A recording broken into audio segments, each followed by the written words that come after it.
اے اللہ جناب ختیجہ کے صدقے ہمارے گھروں کو سکون والا بنا،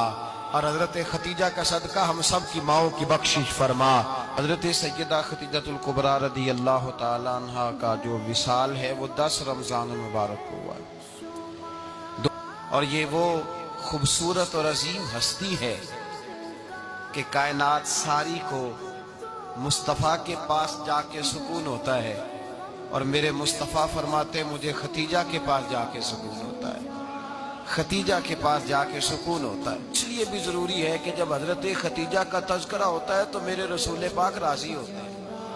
حضور خوش ہوتے ہیں جب حضرت ختیجہ کی بات ہوتی ہے۔ حضرت ختیجہ الکبریٰ رضی اللہ تعالیٰ عنہ پہلی ماں ہے مومنوں کی۔ حضرت ختیجہ الکبریٰ رضی اللہ تعالیٰ عنہ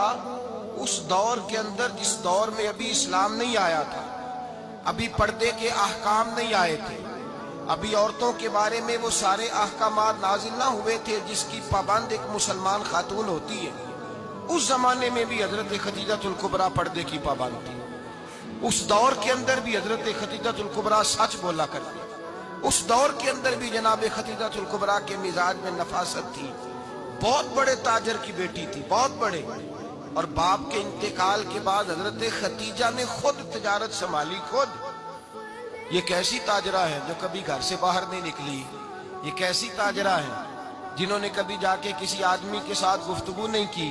یہ کس قسم کی تجارت پیشہ خاتون ہے جو کبھی مارکیٹ اور بازار نہیں گئی، لیکن مکے میں جن کا مال سب سے زیادہ بکتا تھا وہ حضرت ختیجہ الکبریٰ ہے۔